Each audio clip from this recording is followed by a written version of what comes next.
is good, everybody? It's your boy Big Zach 617, Woke to the World podcast and TV. Today we are at episode 24 with YaMainRegret. How are you doing today? Chit. You know what time it is. Yeah. You already know what time it is. We out here. We doing it big. We relaxing. For sure. You know what I'm saying? For sure. Took me a nice little long drive to get out here, but we making things happen. Right, you know? right. 100%. Thank you for having me. Thank you for coming and being the first female guest on Woke to the World. Yo, and that's crazy. For 24 episodes. Right. 24 episodes. Well, Right. 23 should I say, because I'm the 24th. But, you know, that's crazy. Right. So this is good. This is good. Appreciate you coming on for sure. Now, in that matter. You know, normally y'all ask me questions, but I'm curious. What made you do it this way? Do what this way? So you've been doing 23 episodes before this 24th. What made you start with the females now instead of intermingling them in the beginning? It was just a bunch of like episodes banged out, and I was just like, I'm going to do 1 month that's highlighting them. Gotcha. So because I wanted to make sure I needed to get I want to get my demographic up in females. Okay. For the channel as well, you know. I love that. I love that. Well, I'm happy to be the first one. For sure. So one of the questions I would just go right into is, in music, what do you think that a lot of artists are missing? In music, what do I think a lot of artists are missing? Now, are we talking about local scene, or are we talking about people that have already made it? Like, what exactly? We'll talk about it from the perspective of just like, if you're a local artist. If you're a local artist. Okay. Yeah. I mean, I feel like we have a lot of great local talent, if you want to put that out there. For sure. But I feel like for certain people that are up and coming, that have great voices, have some fire-ass bars or whatever the case is, you know, I think it's more or less their comfortability level. They're lacking the faith in themselves. Right. That's exactly what it is. They are lacking the faith in themselves to the point where you can tell they're nervous. You can tell that they don't know exactly what to do. You can tell that it's one of those situations where your back's against the wall, but you want to do this, you want to show people, but you don't know how to get everything out. So I feel like that's really what it is. There's no stage performance. Right. You're just standing there. Right. 100%. I think people don't really you stand in one spot, and it's like you can only capture so much before your lyrics can capture so much. You can still tell a really dope story, but it's not. I'm a real big fan of live music. Right. So for me personally, when I see all the live music, I like listening to live music and seeing live music shows more than listening to your music, say, on YouTube or Spotify or something. Right, because I want to feel the music. Yeah, you know? I want to see the performance of this track. Right. At that point. And I feel like depending on how you're doing it, every time you perform, you're going to perform it differently. You know, you're going to have more experience behind it. You might be going through something and your lyrics are just hitting harder that week. Right, you know? 100%. So every time you're throwing a show, that's the whole point. I feel like 100%. 100%. I wanted to ask you another question about how long have you been doing stuff with Splish? Custom Splish. Yeah. How long have I been part of Custom Splish? I mean, what year are we in right now? 2026. So I would say about since 2023 we've been locked in. Word. Yeah. Word. So 3 years. 3 years ain't counting. Hell yeah. That's awesome. Yeah, as y'all can see, you know what I'm saying? Got my Splish on. Well, for sure. But if y'all did not know, that's been established since 2019. So get hip if you're not. Okay. For sure. When did you start making music? When did I start making music? Now, on a professional level or just in general? Just in general. I would say I've been making music my whole entire life. Actually putting words to a beat, I would say started in high school. So I would say I got to high school 13, so about 13, 14. I would actually say that's when I was like, yeah, we can make songs. Right. But before then, it was all poetry. So it was some of the inspirations that got you into making music during that time period. Inspirations.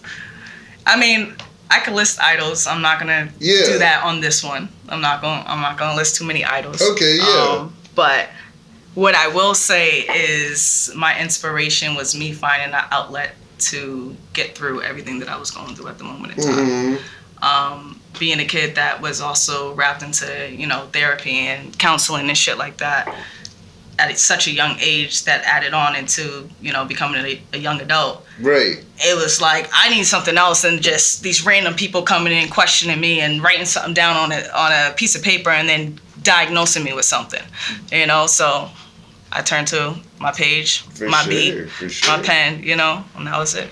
For sure, that's an awesome way to turn to music, because I feel like some people, they usually do, like, they play an instrument, or they find some way in music.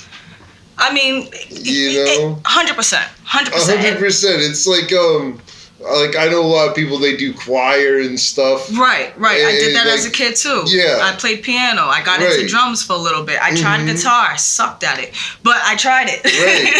100%. But it all started somewhere, and every single time I wanted to feel something. Right. And you feel so much through the vibrations of music. Right. 100%. That's powerful. Thank you. For sure. I wanted to talk about the song that you have called Woke. Hey, what about it? Talk to me. What's going on? So, I wanted to see, what you were going through as far as, the feelings for that song, when you were making it. So, with Woke, I was actually going through, a life-changing situation. Yeah. That was actually the first song I dropped on all DSPs. So, you know what I'm saying? Yeah. It was great. My mindset throughout it, I was trying to figure out how to get my message across, show who I am, tell a story, but at the same time uplift myself while I was doing it. Right. And, Woke to the Word podcast, grateful to be here. Woke to me was more or less, now I'm looking at things in a new light. Not necessarily I'm now woke to the stupidity that's been going on in the world. Just more or less what has been going on around me. The way I looked at things. The way I channeled the way I looked at things. The way I handled the things when things happen. Right. So more or less being woke to a new hindsight of life. Right. We talk about this a lot. We control our days. Right. We control our happiness. Right. No one can put a smile on your face like yourself. 100%. But if you constantly wake up and you're like, fuck the world, I promise you the world's gonna fuck you. Right. 100%. 100%. But if you wake up and you're more or less like, yeah, I got this. Even though I could have lost my job, my car got towed, or whatever the situation is, you woke up with air in your lungs. You know what I'm saying? You're able to go out and maybe get a new job, maybe get a new car, whatever the situation is. So just changing that mindset opened up so many doors for me. Facts. So that's really what it was. 100%. You're in control of your future. I tell people that all the time. I tell people that all the time too. We wrote more quotes on the wall as far as see that. As far as those winning quotes, because we always just we want to preach that kind of mindset, right? Because there's so many negative people. It's just one thing gets everybody going. Exactly. It's just it's not that big of a deal. If people want to troll and be trolls to get clout, right? That's the way it is sometimes. And sometimes, as we all see and know, some people just make up shit just because they know people are going to talk about it. And it's putting money in their pockets. Right, 100%. That's literally all it is sometimes. 100%. They want that reaction from you. It's 2026. Everyone wants a reaction from you. Right, 100%. And it's just it's a negative, draining energy. It is. It's just it is somebody who's in music, you have to be on social media to a degree. It's not you can't just go ghost and be hey, I'm going to perform at a bunch of these shows. No one's going to know about the show if you don't promote it and everything. And then if you're not active on your social media platforms, I'm probably not going to see it. It's not going to hit my algorithm. Right. You know what I'm saying? 100%. It's going to be like, who are you? Where'd you come from? Yep. Or I might get it because you haven't posted nothing, but then I don't want to go because I haven't seen you do anything. Right. You know, there's been nothing going on for me to follow. So that's very big. Right. I would say a lot of people right now. Well, I'm not even going to say a lot of people right now. I'm going to say more or less on my end what I've done differently when I came out, again, as more or less a professional artist. And that was actually putting some marketing behind what I'm doing. Right. Some people are scared to invest in themselves. Yeah. Everyone's broke to a certain extent. You know what I'm saying? Whether you have 100%. A broke mentality, whether you have broke pockets, whether you just are not rich internally. You know what I'm saying? But to take a little bit of this and a little bit of that and turn it into something, you could get a paid gig, right? Right. You want the full amount, but what are you doing from that money that you're gonna put back into yourself? Right. Whether it's paying for an ad, whether it's paying for studio time, whether it's getting new merch so you can actually sell at these shows so you're making more money back when you go out and perform for free, stuff like that. I just don't see a lot of people doing it. Yeah. And I think that's what a lot of people are missing. You know, they'd be like, hey, I want to go to the studio. I want to make some songs. Yes. And they think that they can be okay without having to be a content creator these days. Right. And people want to know the real you. Right. They don't want to just see whatever image you have put out there for everybody. Like, how I mention to you all the time, I don't like talking about myself. I just be talking. Sometimes it's going to come out raw. Sometimes it's going to come out real logistic. Yeah, you know what I'm saying? I'm going to be really smart about what I say and how I say it. But 100%. You got to put yourself out there. Right. You know, even people say it sucks to be vulnerable, but sometimes you got to be vulnerable. Yeah, you never 100%. know who you're going to now add to your fan base because of that vulnerability moment that you had. So, vulnerable. Right. Should I say? 100%. No, a lot of people like to get it mixed up between marketing and advertising a lot of the times too. Right. But then it's like, you want to be seen. Who's going to see you if you ain't putting in the work? Right, 100%. Who's putting in the work for you? And then you get mad because you're not getting known and you're a great artist. Beautiful voice. Crazy bars, like I said. But you're not putting in the work behind yourself. But you want everyone to be like, hey, I know her. Or, hey, I know him. So. Right. Yeah. I like that because it's just like a lot of people don't get like the difference. They think that they can just go and get art. They can go and get advertisement, and then they can't like market the song to the right people that they want to get it to in those situations. You know. Exactly. So like as far as that, like that blows my mind a lot when you see that because it takes both. Right. It does. And as you guys know, I'm working on a project myself. Well, project's already worked on. I just have certain rollouts that I require in order for it to be what I want. Yeah. You know what I'm saying? 100%. Now, is that rollout kind of like a content plan for like each one of your songs and stuff? Exactly. I love that. You know, because I want everyone to fall in love with the project. Right. You know? Right. And if I give each song their own little story and you follow it, each part, you're going to fall in love with the album. It's going to be instant, you know? Once you hear how I meshed everything together from start to finish, you're going to hear everything that you need to hear.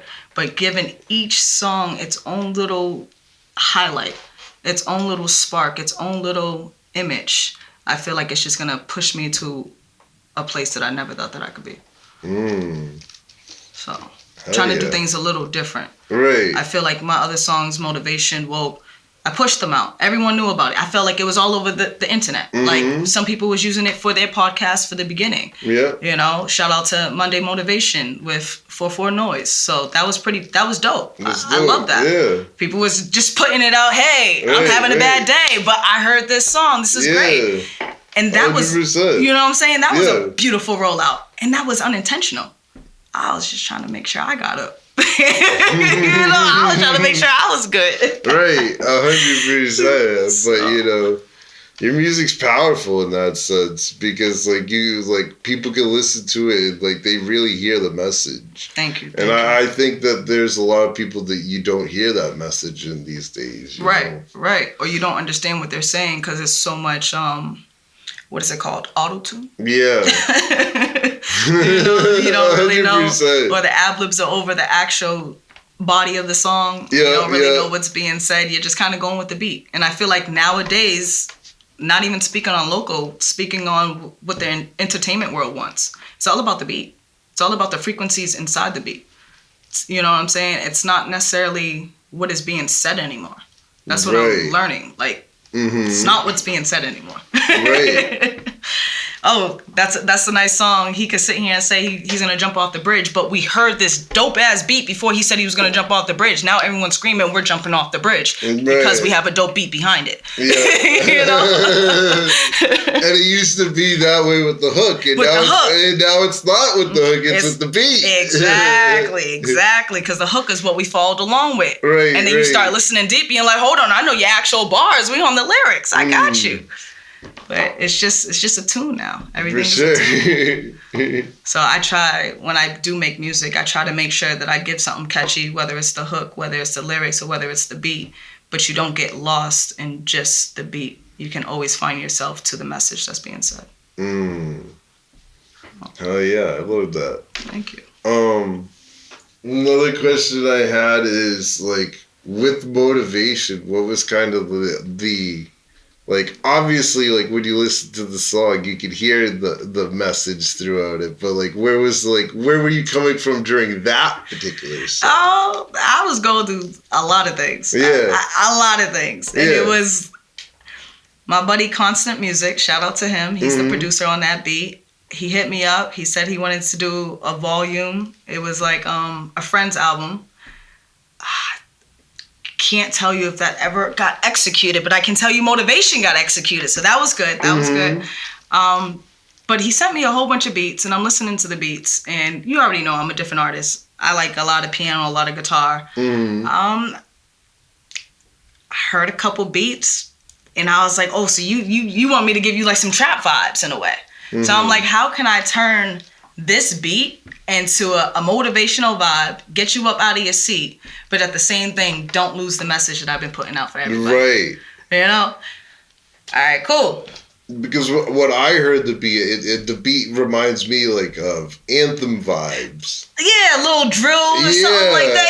It didn't remind me as much of a trapper drill vibe. Okay, it reminded me more of an anthem vibe, more something like early Dipset.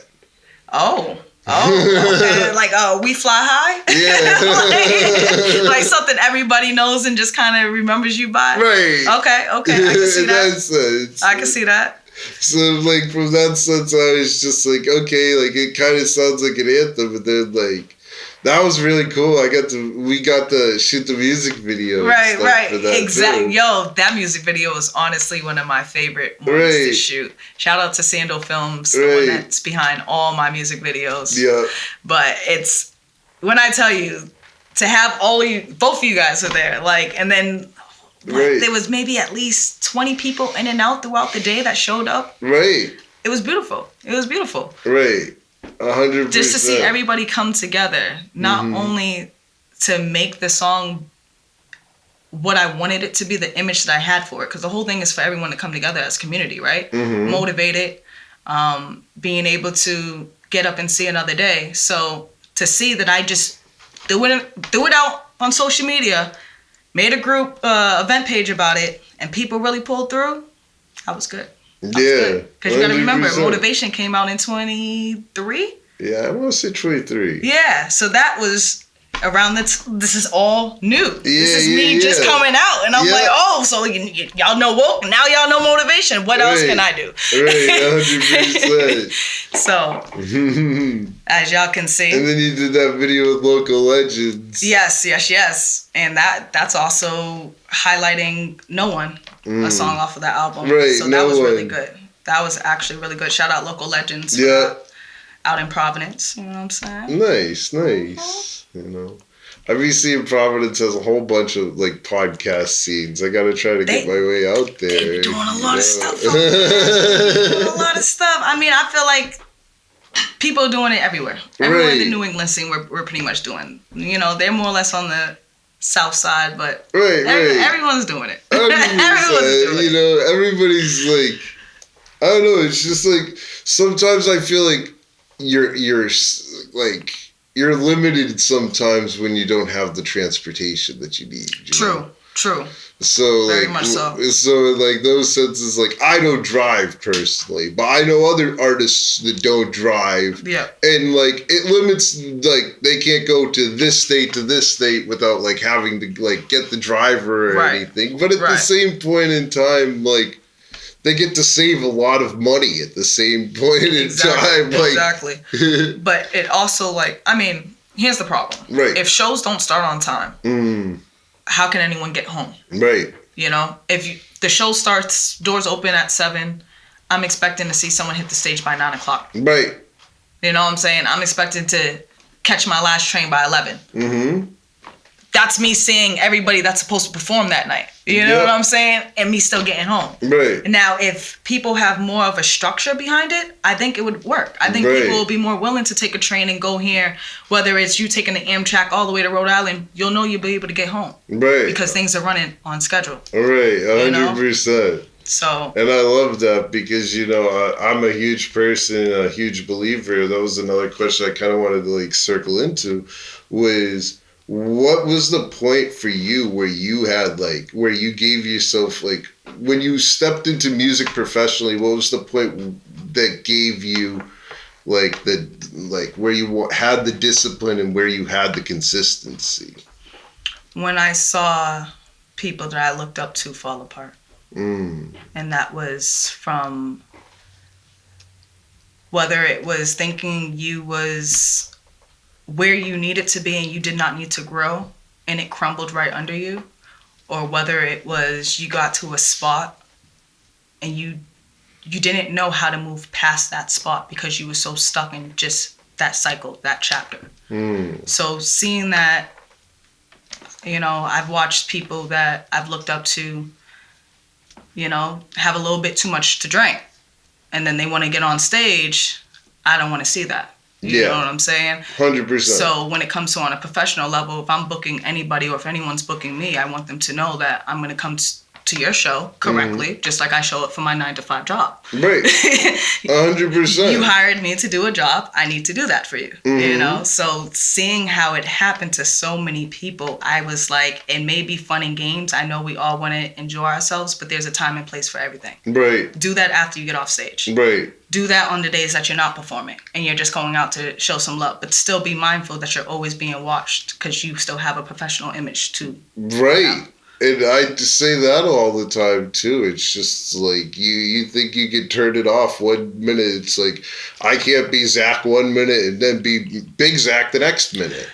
In that sense, it's not an on and off switch. In that sense, it's just like this is who you are, and if this is your brand and everything like that, you need to make sure that you're obtaining that brand at all times, because moments like that, it makes your brand look sloppy. It does. Because, you know, as you know, I have the T, the Rue, the YaMainRegret. At the end of the day, these are all 3 different personalities that are inside of me. Right. If T screws up, YaMainRegret screwing up, and Rue screwing up. Right. If YaMainRegret screws up, you know, vice versa for every single one. Right. Because it's still me. You know what I'm saying? 100%. So as much as I may channel myself into these characters, I still know I'm the one who deals with the outcome for every situation that I put, you know, out there. So I feel like if people actually think about that when they're doing this and actually take their craft more seriously, people will look at New England and be like, yo, they got some serious ass fucking talent out there. Right. Shows curated at the right time. People leaving at the right time. Even dressing up properly to go to certain places. You know, if you know it's a high-end place, wear a button up. Don't want a tie, whatever the case is. Wear slacks and a black shirt, whatever the case is that you got to do. But also fit the appearance of what you want people to take you seriously as. You know what I'm saying? I could wear a suit one day and I could wear baggy jeans one day. Right. I'm still me. As far as like the music scene, would you say that there's more of a shortage of of promoters, or a shortage of venues? I don't think there's a shortage of anything. I think, if anything, when you say venues, are we talking about location-wise? Or are we just talking about Boston as a whole? Because we have plenty of places to perform at. Yeah. It's whether they want that type of talent there. Because, as we also know, hip-hop has been canceled in so many areas. Right. Because of what comes with hip-hop. Whether that is people drinking or whether that is people smoking. And on a professional level, a lot of people don't want that outside of their establishments. Yeah. So, keep that in mind. Hip-hop is known to bring that. Yeah. Not to say rock, not to say jazz doesn't bring that either, but some of those other like genres that you're just talking about, they could be harder drugs. There could be. And unfortunately, they're only placing it on a certain demographic. Right. So it really sucks when it comes to certain things like that. There's been shows where we had a date, everything was good, and then deposits made and everything. I'm not going to mention what that establishment was, but a week before they canceled. And the results was they double booked, or they did not know it was going to be a hip hop event. It's been promoting for months. How did you not know it was going to be hip hop? And why does it matter if someone is making a deposit and they're telling you that this is what the acts are for the night? That's crazy. It's being promoted. You know this. You see this. 100%. It has your name connected to it. Yeah. But a week before then, it's just, that's not what we want to do. Right. Yeah. So I feel like I have been burnt by certain places like that in my own hometown. You know what I'm saying? If y'all don't know, from Cambridge. But there's the only place in Cambridge that I have been able to perform at was the Cambridge Community Center. Shout out to True Era, heavy on that one. Yeah.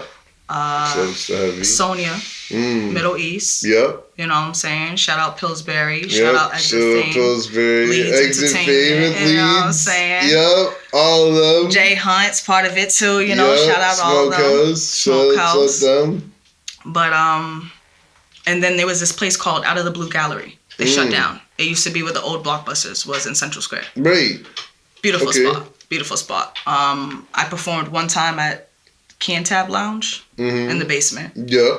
But why can't we get up out of the basement? Right. You see what I'm saying? Why is 100%? Why is hip hop only brought down to the basement? Why can't I be upstairs when you first walk in and you can actually enjoy the music that's there? So. Yeah.